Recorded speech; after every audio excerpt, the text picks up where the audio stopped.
Pois é, meus amigos, mais um capítulo da Vaza Toga 3, colocado ontem nas redes sociais pelo próprio autor, o senhor Eduardo Talhaferro, que era o assessor especial do ministro Alexandre de Moraes no TSE.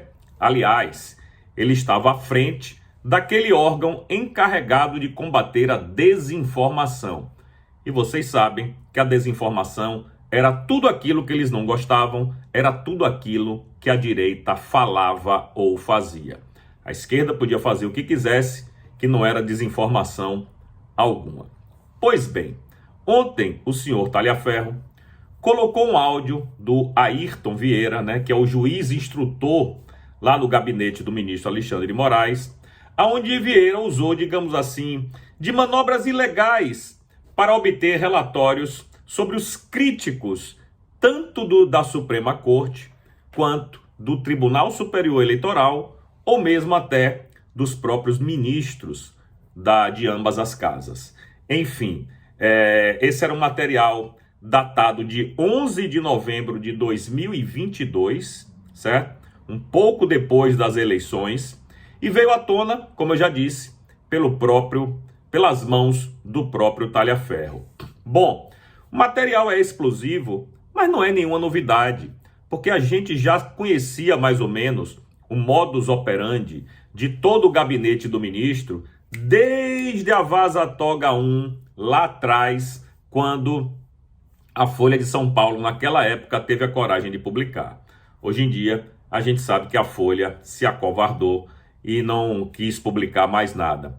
Assim como a própria CNN, que tinha todo esse material do Talhaferro nas mãos há mais de 2 meses e não publicou uma linha. Quem teve que fazer isso, corajosamente, foi a Revista Oeste.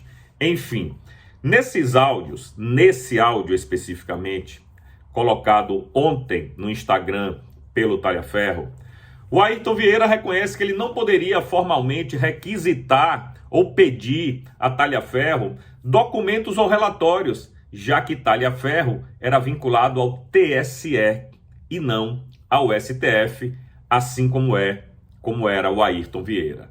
Então, ele não tinha como fazer isso que não fosse legalmente. Porque se ele seguisse um rito institucional, se ele seguisse a lei, a ordem, a Constituição, ele teria que enviar um ofício para o presidente do TSE, que repassaria o pedido internamente, Mas, segundo Vieira, esse caminho ficaria muito descarado. Essas foram as palavras dele. Enfim, ele estava tentando ali, de alguma maneira, burlar o sistema, mas que, posteriormente, não fosse, se alguém fosse investigar, não parecesse que tivesse nada ilegal. Abre aspas para o tal do Vieira. Não tenho como formalmente, se alguém for questionar, vai ficar uma coisa muito descarada.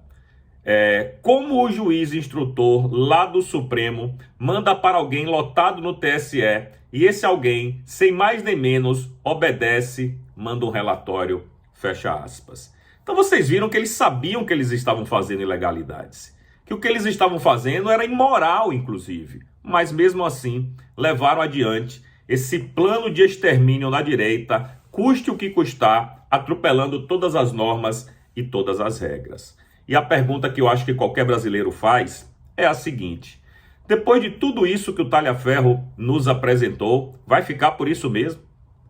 O julgamento do presidente Bolsonaro vai continuar seguindo normalmente, como se nada tivesse acontecido, como se nenhuma dessas informações existissem? Eu acho que está na hora do Senado tomar vergonha na cara e agir como o verdadeiro detentor dos freios e contrapesos da nossa República, que poderia dar um basta nisso. Chega, minha gente. É ilegalidade atrás de ilegalidade. É imoralidade atrás de moralidade.